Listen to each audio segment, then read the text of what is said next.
Hey, welcome back to the Unbelievable Podcast. I am BJ Reidell, back here with my guy, Drew Mahowald, and today we're going to be talking about where your Minnesota Vikings offense stands heading into free agency and the NFL draft.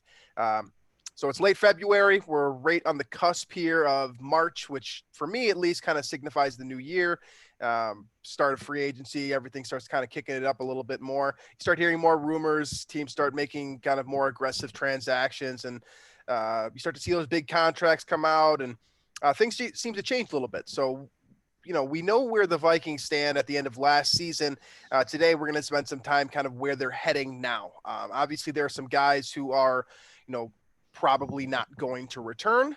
And there are going to be some holes that the Vikings are going to need to fill, even though for the most part, at least offensively speaking, they're pretty set heading into next season. That being said, there is room for improvement as always. And so we'll take a look at some of those things.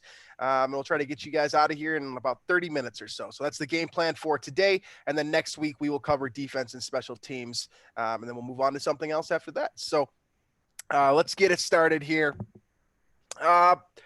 So like I said, the Vikings offense, generally speaking, is pretty well set. I mean, Kirk Cousins is going to be your quarterback next season, barring something absolutely ridiculous. I know Peter King brought up the Deshaun Watson trade, and people love that. And I know the Jimmy Garoppolo thing has been thrown around. But realistically speaking, we're going to work under the notion that Kirk Cousins is going to be the quarterback in 2021. Same can be said for Dalvin Cook, Justin Jefferson, Adam Thielen. Your main cogs, Riley Reif is probably going to return. Brian O'Neill is expected to be the guy at right tackle still. Of course, you're going to have, Garrett Bradbury. Ezra Cleveland's probably going to get a full season to start at one of the guard spots. So a lot of the holes are pretty well set. We have a good idea of what this Vikings team is going to look like. But kind of from your vantage point, looking at the landscape of the offensive depth chart right now, there are some holes. And what do you think? What do you consider to be the greatest hole, or where do you think the Vikings should be the most aggressive in terms of their pursuit of a new position player? I like a receiver. I think that's the most important, and where the Vikings should go first round if the opportunity presents itself in this draft. Assuming that they get and keep the 14th pick. Jamar Chase, Devontae Smith, those are the guys that it seemed like I think it was last year we perceived Lamb, Jerry Jeudy, these guys to be top 5 potentially or top 10 picks. They slid down to the middle of the first round, so it's very conceivable that one of those guys is available at 14. And if one of them is Jamar Chase or Devontae Smith, kind of your blue chip elite receivers, I think you pull the trigger on one right there. Regardless of which one it would be.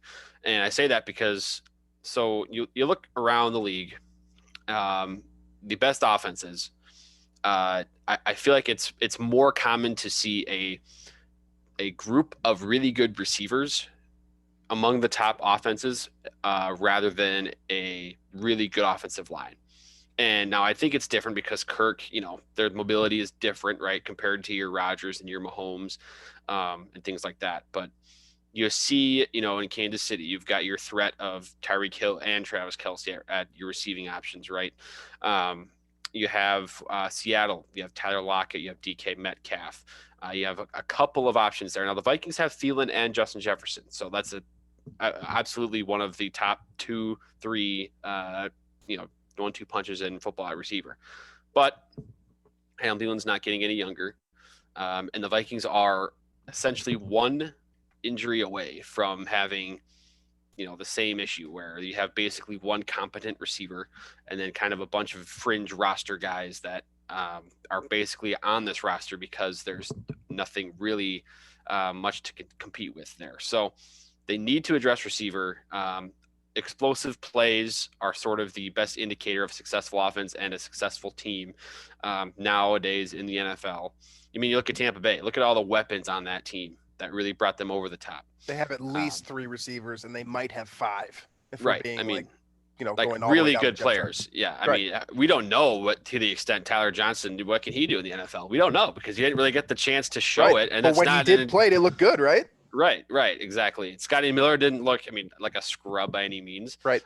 So there's a huge case to be made about getting as many weapons on your team as possible. You saw it with the Bills too. They get Diggs in there with Cole Beasley, John Brown. That's a solid trio right there. So the Vikings, I think that's sort of your ceiling to this aspect, right? It's just getting that 3 receiver punch that you got there that opens up so many doors for your offense. And then in worst case scenario, you have that insurance in the event that one of them does go down, whether it's Jefferson or Thielen.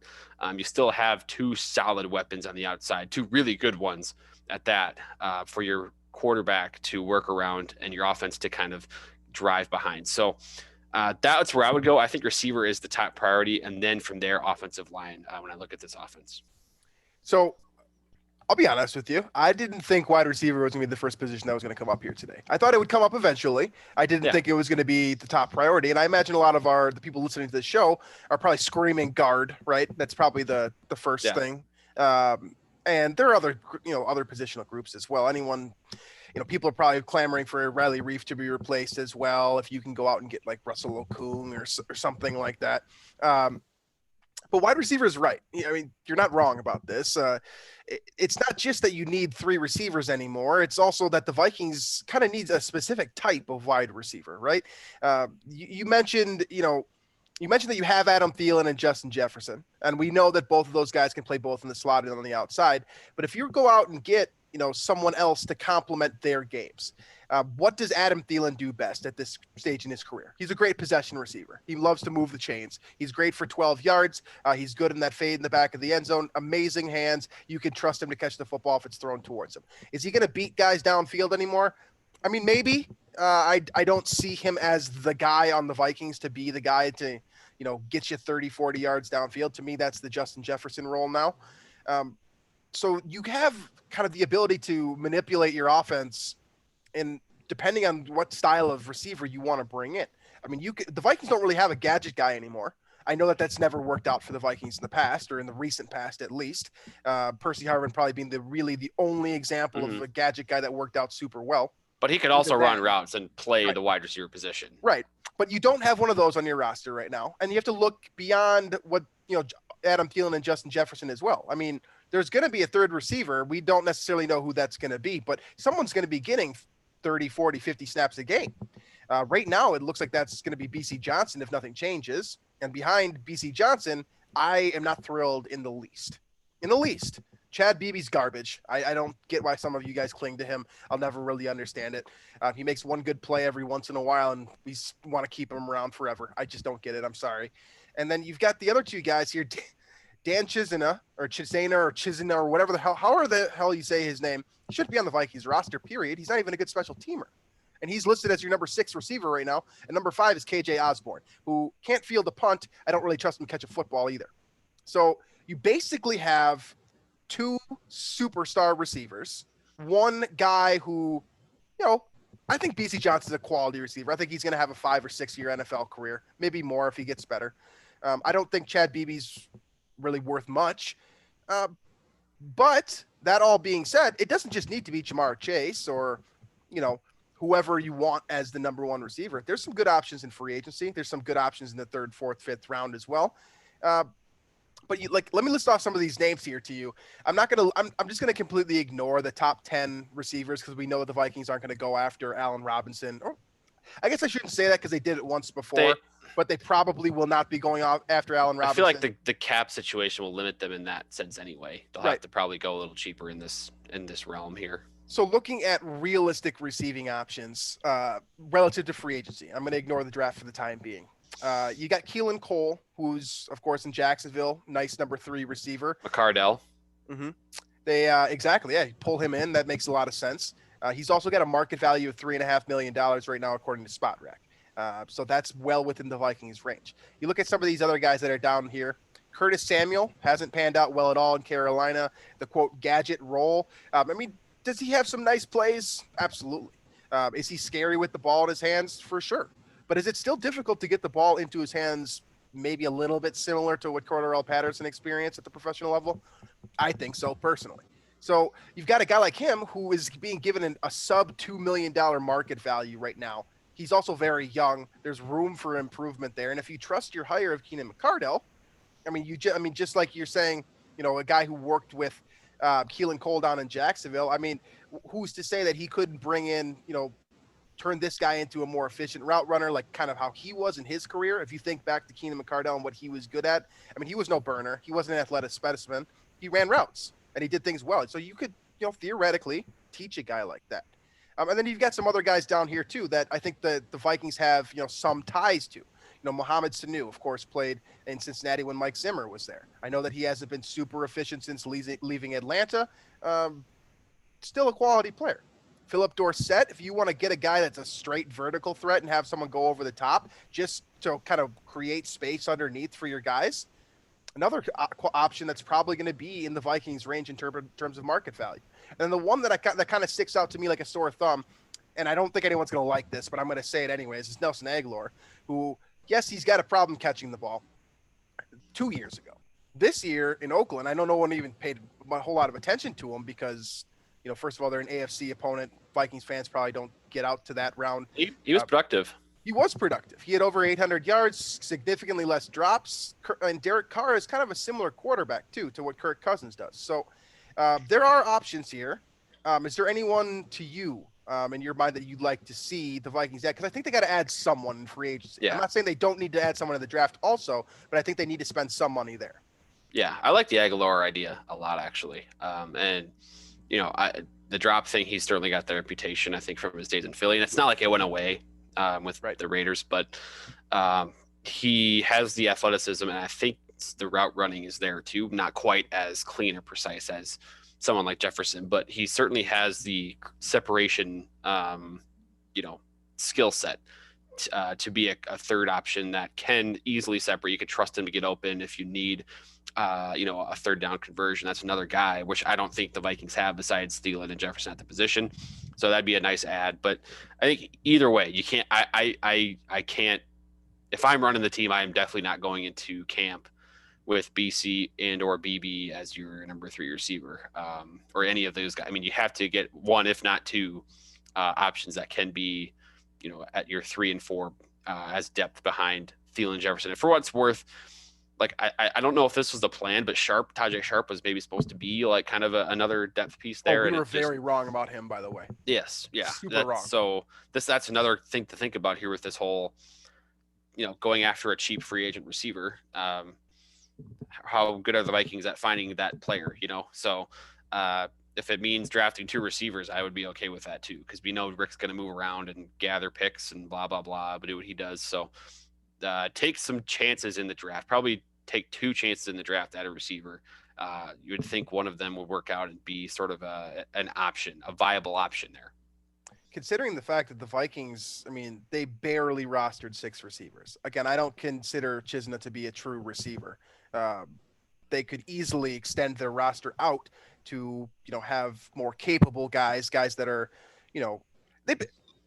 generally speaking, a good throwing football team, a vertical offense is going to roster at least 6 capable receivers. Mm-hmm. You think of, the Chiefs, for example. I'll use your example. I mean, they got Demarcus Robinson at the bottom of their depth chart at receiver. Pretty quality player, guy that's made a lot of big plays for them.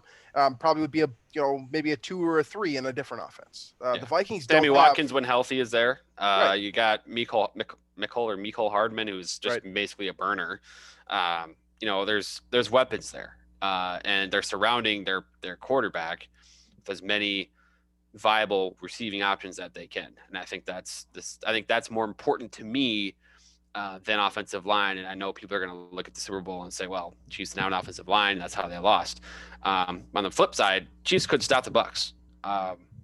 And part of that is they just didn't have an answer for any of those receivers. So there's both sides to that coin in the result of that Super Bowl, but getting to that point, I think Kansas City did that more due to the fact that they found 2 superstars at that position, and then they had great complements of speed and athleticism around them. I don't think the Vikings have that right now. Absolutely. So we'll get to offensive line eventually. It's going to happen. We're going to talk about it. But I want to talk a little bit about tight end real quick, just because I think it bleeds into wide receiver.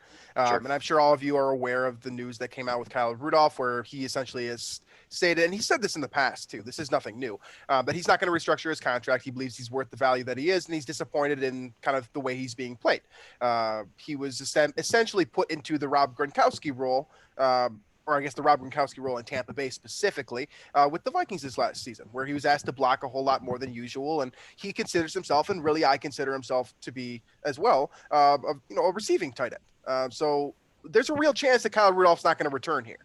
He's one of the easiest ways for the Vikings to create cap space right now is to cut terms with Kyle Rudolph. So that leaves you with an interesting depth chart at tight end. Irv Smith, who has 2 years of experience.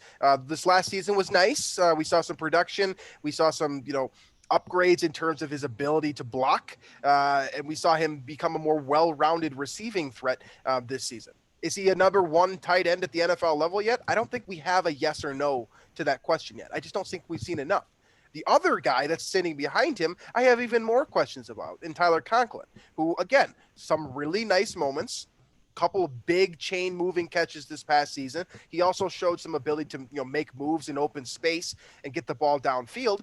But again, how many snaps does this guy have? It's not a lot. I don't have the number in front of me, but it's not a lot. And so my point being here is I think you have to look at the tight end position too, the same way, for all the same reasons that you're saying, you need a quality third receiver. I think you need a quality second string tight end at the very least, and maybe 3, depending on Rudolph's status. There are some options in free agency. None of them are particularly good, in my opinion. I'm okay with taking a flyer on like Tyler Eifert, but I don't think most people are. So I think you have to look this way in the draft as well. And the Vikings have, pretty consistently drafted tight ends in the mid rounds, particularly on day 2 and day 3. But I think that's a position group that, it's going to be glossed over because of, the clamoring for offensive linemen. But I do think that it's an important thing, especially if you ultimately are forced, the Vikings' hand is forced, and they need to move on from Kyle Rudolph. I think it's about how they feel about Conklin. And I didn't hate what I saw when he was given kind of a bigger role down the stretch with, Rudolph dealing with an injury and whatnot. Right. I thought he served as a solid complementary piece. Now I didn't go back and look at it blocking precisely, so someone can maybe educate me on how he is as a blocker. I don't have I didn't go back and watch that closely, but he seemed to be a solid enough receiving option, which is what you need. But then if you trust Conklin there, then you can kind of work on maybe a third tight end later in the draft, or maybe a cheapie in free agency. And if you don't like Conklin there, that's when you kind of have to move up, be more aggressive, find that piece next to Irv there. So, but I do like Irv. I think he's in for a breakout season if he becomes that number one tight end. We'll see what the Vikings do with Rudolph. I would imagine that's probably it for him in Minnesota, for as awesome as he's been.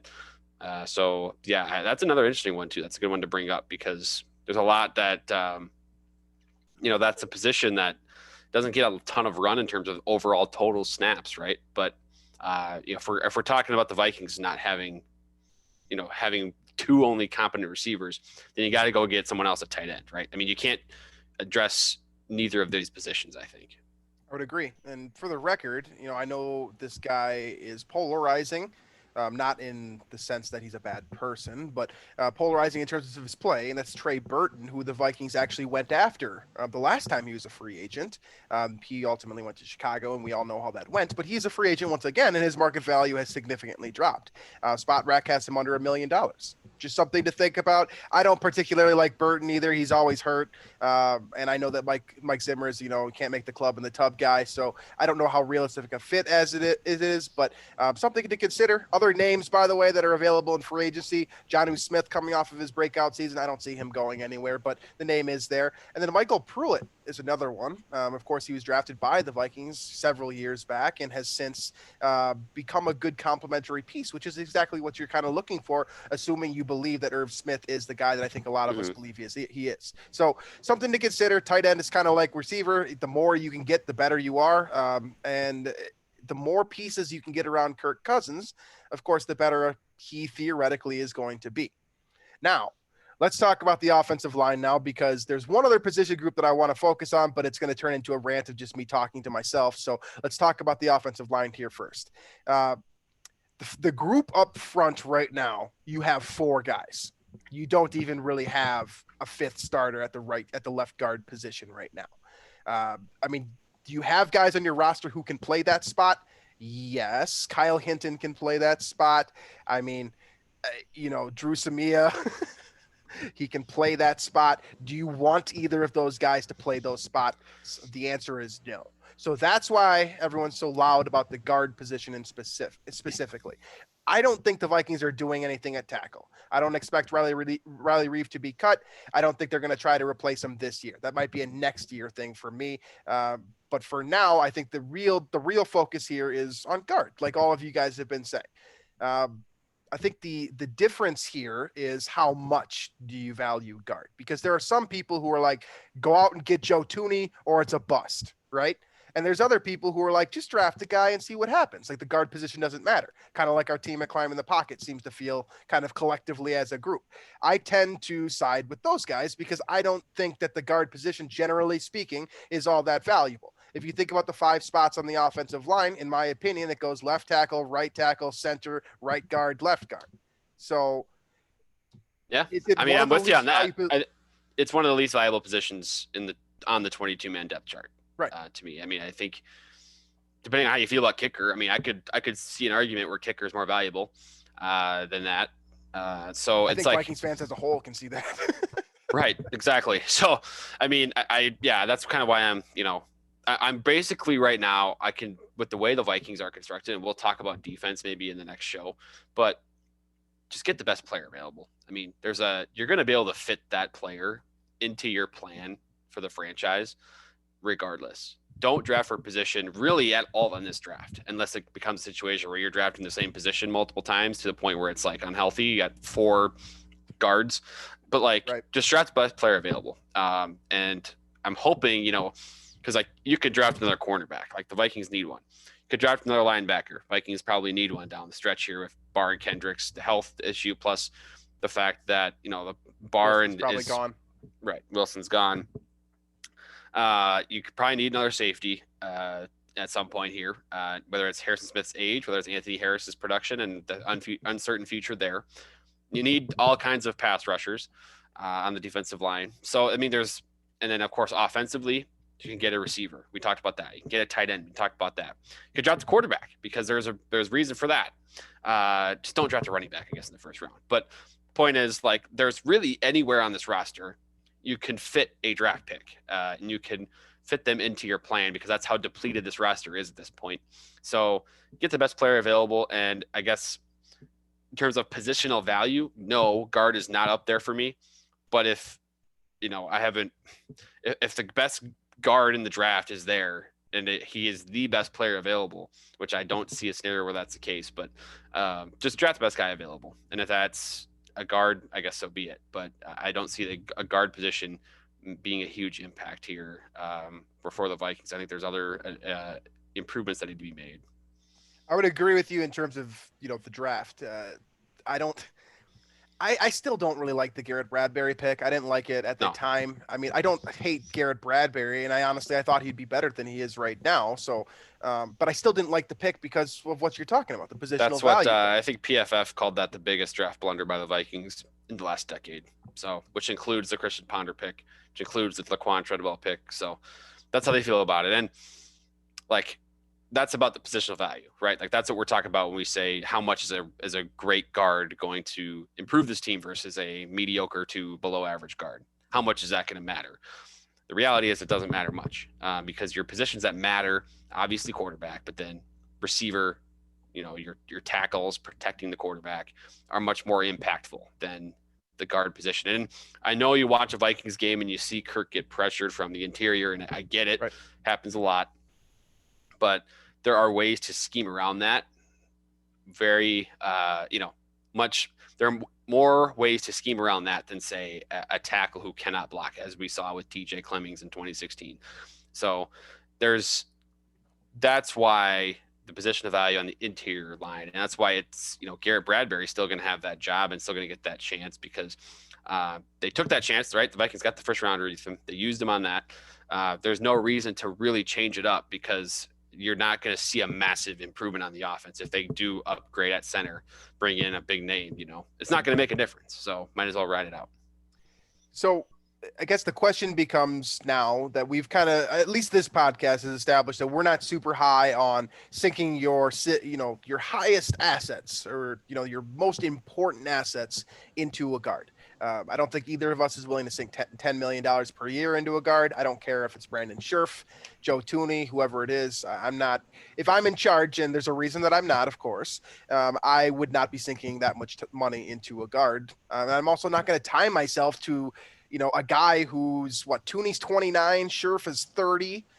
Lane Taylor's another one that's up there. He's 32. I'm not sinking 4 years in guaranteed money into one of those guys when realistically in 2 years, you're probably going to be drafting his replacement. Probably, right? I mean, I know that the guard position is kind of weird in terms of age. Like you see some guys play the position well until they're 38. And then you see other guys like another guy who's on free agency right now that we talked about 4 years ago in Mike Upati. I mean, he has a nothing market value now. That's a guy that we all really, really, bang the table for. I think that was 4 years ago. It's not even that long ago. I think he may have just announced his retirement, but it's but he fell off a cliff is my point. Yeah. You can't tell.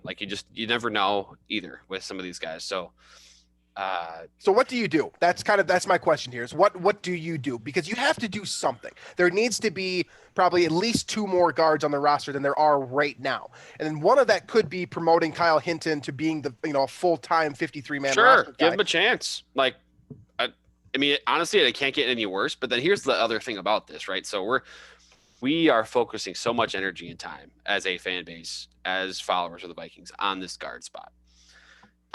And this discussion we've had so far has been so much about what needs to change, what needs to improve. The Vikings were arguably a top 5 offense last year, for sure top 10 in terms of efficiency or in terms of your aggregate totals and points and yards. They were good. This was a good offense compared to the rest of the league. And so, you're seeing, we can complain about guard, we can complain about all these things. How much does it really matter? Are the Vikings going to be suddenly the number 1 offense in the league if they get, Thuney or some elite offensive lineman in this draft? Probably not. You're probably not going to surpass Mahomes in Kansas City, right? You're probably not going to surpass Tom Brady in Tampa Bay. It's not that much of a change that's going to happen. And so why not use those resources on a position, on a portion of the roster where it's sorely needed? All right, let me cut you off right there, because I think this question becomes important immediately. So you said, does this offense get better if you bring in Brandon Scherf? Let's say you decide to pay him $12 million a year and you slot him into that spot. Does this offense get significantly better than it was last year? You're saying probably not. Marginally better for sure. I don't think it's a drastic change is my point. But yeah, okay, I would agree with you on that. Okay, so then the question becomes, if you go out and get Devontae Smith, for example, does this offense have a chance to go from top 10-ish to top 3-ish? I think the answer to this question is yes. If you go out and get Devontae Smith or Jamar Chase or Allen Robinson or take your pick of, a superstar pass catcher, I think this offense has a very real chance to elevate well beyond where they was last year versus if you're going to get a guard, we might improve Dalvin Cook's yards per carry by 0.2.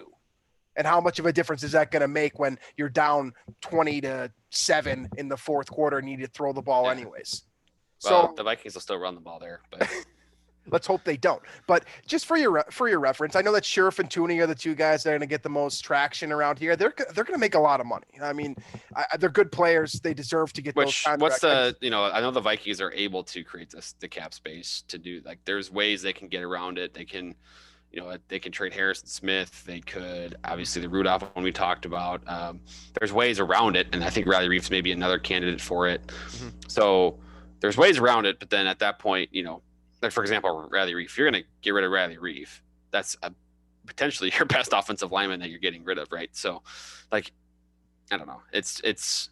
I don't see the huge I'm not agreeing with the huge demand for adding guard play as the top priority. There's 4 or 5 other priorities that I would place above the guard position here. So for the record, Spot Rack, which generally speaking, I think does a pretty good job in terms of projecting market value. They've got Brandon Scherf at about 13 million, a hair underneath, and Joe Thuney at a hair above 15 million per year. That's just not a number I'm okay with. So let's look at some more realistic options here that are available in free agency. I think the first one that a lot of people are going to say just immediately is Forrest Lamp, because a lot of us did the draft 2016, 2017. Yeah, and really liked Forrest Lamp and his tape and, his athleticism, especially in a zone blocking scheme that would ask him to pull. He's going to be available, and he's going to have a low market value because of injuries, because of lack of production, because of just lack of playing time in general. So he is available. I don't know what his market value is. I don't think anyone really does, but I think he's cheaper and a more accessible option. Another one is Kelechi and Semelway, 32 years old, just played for the Chiefs. Does not really a great look coming off of the Super Bowl, of course, but he is going to be available for a much cheaper price than what the Vikings were, reportedly looking at trading for him. I think that was 2 years ago when the Vikings were looking at Osemele before he went ahead and signed with, was it Oakland, I believe? Yeah, I think so. Other options here, DJ Fluker. He's 30 years old now. That makes me feel old because I remember when he was, I remember doing his draft stuff. Chance Warmack, another one. He's also 30 years old now, a former bust and a guy that I've actually said the Vikings should take a flyer on before.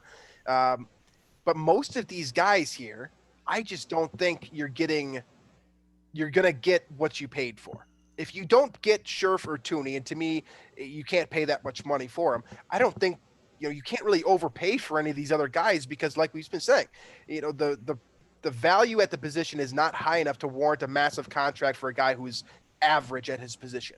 I think the greatest, the guy who separates the separator in this free agency period, right? You've got Scherf and Thuney on the great all-pro caliber side, but then you've got J.R. Sweezy, who's right in the center there, who's very average. He's going to give you consistently average football play at the guard position, which, for the record, I would love to have. I'd love to have average play at the guard position at this point. Mm-hmm. I'm tired of it, just like you guys are. But you probably have to overpay for average. Are you willing to overpay for average when you could instead sink that money somewhere else and potentially, pay market value for a superstar or a stud, right? Or maybe just a quality player. The Vikings don't have the cap room to just, to make anything less than a shrewd move in free agency. They have to hit. If they're going to spend big money, which I don't think they're going to, but if they do decide to free up some cap space, they absolutely have to hit. If they miss, we're screwed for another couple years. So I just, I don't think that there's a guy in free agency that you like enough to pay. I just don't. In any circumstance, right? In any free agency signing, I'm always going to look at the actual terms of the contract first before I really judge it. But I don't see a scenario where one of these, first of all, those top couple guards that you mentioned, Thuney, Scherf, but then also, you go down this list here, you got to get down quite a ways to get something where I think it'll be something the Vikings can realistically get with their situation now. But I'll say, based on this past season, any free agency signing is probably going to be hey, nice, we'll give you a shot. It got that bad. And it's, the good thing about the position in a way for the Vikings is that it's not detrimental because, again, top 10 offense.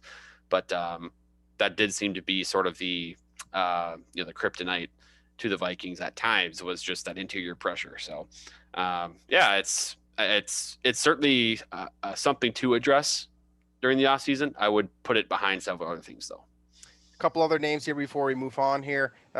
John Miller, Austin Blythe, Ryan Winters. Like I said, skim pickings here if you don't get Scherf or Thuney. And again, I'm not going to bang the table for those guys because, I guess it comes down to this is would you rather have Harrison Smith back and maybe a third or fourth round guard, or have no Harrison Smith, have to replace the safety position probably maybe twice with Harris potentially leaving as well, and then get a guy like Joe Thuney?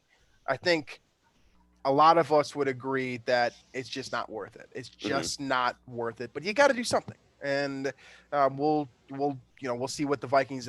I'm all for taking a bunch of kind of, as you say, like to say, flyers on cheap guys, on draft picks. I'm talking like mid-rounders, things like that. But just don't, overindulge on a position that, to me, I don't think it's going to make a huge impact on the success of the offense. There's maybe a handful of plays throughout the course of a game where having a terrible guard is actually a huge detriment, right? I mean, the rest of the game, usually if your guard can, if this guy or both of them, I guess, can hold their own during the course of the play, it's going to work out. All right, that's kind of, I feel like I'm on the same page with you there. Hopefully, we've knocked some sense into a few people here. That $15 million price tag is just too much for me.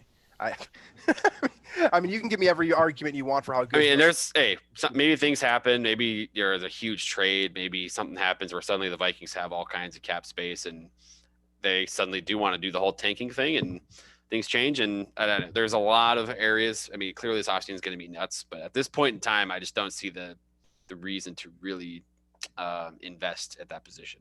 I'd agree. Just a couple other things here of note. Dakota Dozier is officially a free agent.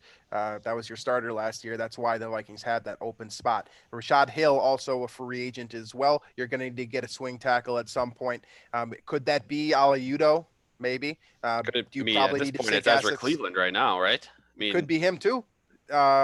And then you also look at Brett Jones, who has been sort of your interior movable piece. He is also a free agent as well. So something's going to need to be done there. And I think we can all agree that, that it's in the best interest of the Vikings to do something, right? Do something, just like Drew said. I think he put it perfectly. Don't overindulge. It's very important here for the future of this franchise and also the present as well. The final position here that I want to talk about is the quarterback position, which no one really wants to talk about. I even started the top of the show by saying Kirk Cousins is going to be your quarterback when football breaks this fall. But I think Drew brought up a point, inadvertently, that you could draft a quarterback. You could also just do something, right? You got to do something. And for the record, you literally have to, because Sean Mannion, thank God, is a free agent. So the Vikings are going to do something at that position here. Now, there's two routes that you can go. The Vikings have historically done the route that I hate more than just about anything else outside of drafting punters. And that is drafting a clipboard holder, a guy that's just going to be a coach. The Nate Stanley. Yeah. You have that option. I'm tired of it. I don't want to do that anymore. The other options, you mentioned Nate Stanley. The Vikings have also sunk assets into Jake Browning as well, giving him, the significant amount of chunk of change as an undrafted free agent. There are other guys here at this position, but realistically speaking, the Vikings depth chart right now is basically Kirk Cousins. So I ask you, do you draft a quarterback? Do you sign a guy? Are you a proponent of drafting a guy who, might push Kirk Cousins, or maybe just drafting a guy who is just a guy? Someone like Taylor Heineke, for example. Yeah. It's like you could trust off the bench. Yeah. I mean, at the very least, I'm not vying to draft a guy to push Kirk Cousins. I think eventually we've had discussion about Kirk, right? Where best long-term for the franchise probably is to move on from that contract if you can and trade it before I think that 2022 cap hit becomes guaranteed. I think that's actually in the next few weeks here where that number becomes guaranteed, but it doesn't appear as if that's likely right now. So I think the next step then is to, if you can go after your kind of next franchise quarterback, or at least attempt to go for that pick. And in this draft, you have a few guys at the top there that are garnering that interest, right? You got Lawrence, you got Wilson, you got Fields, Trey Lance a little bit. Mac Jones seems to be getting some popularity now. That was going to be my question. It was Mac Jones. Yeah, so there's a lot of options there. And the position is so important that, it's one of those, it's kind of the opposite of the spectrum of guard, right? Where the guard, it's not, I don't mean this to with all due respect to the football players that play the guard position, right? The quarterback position is so valuable that it's almost worth over investing at the spot, and the Vikings have done not that outside of obviously the humongous Kirk contract, but the backup spot, they've not paid attention to it at all over the years. They should start doing that, and I think the great way to do that is to draft a guy first round if you get the chance. If one of them does fall, you not only have a backup that would presumably be better than what you've had in the past, but also now you have a little bit of kind of a sort of sense of direction for the franchise where, all right, here's the deal, Kirk, you got a couple years here. Unless you blow us out of the water, with you overly impress us, you make a nice deep playoff run, something like that. We're going to move on with this new young kid, start over the franchise. We're going to kind of make that transition here over the next couple of years. And that's the plan. I think that'd be a great option for the Vikings to pursue here. And of course, if they don't do that, I think option B then would be draft somebody in the mid rounds, second, third, fourth round to be your backup. You have to not have Sean Mannion as your backup. So I think using draft capital on quarterback, I think you should do it pretty much every year to some degree. Mm-hmm. I think this is a year where the Vikings can really invest in the position. First point, I'm glad that you didn't even bring up free agency because I don't understand going out and getting a free agent quarterback here. Again, I'm so sick of the clipboard holder thing. Give me a guy who can step in and play football when you need him to play football. Straight up. Like, COVID's going to be around again.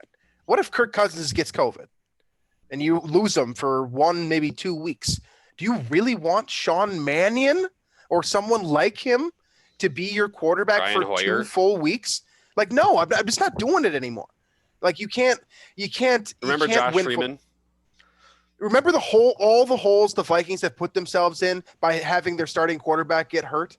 It's not just the Sam Bradford trade. I mean, it's going out and having to get Brett Favre too, because you don't trust Tavares Jackson.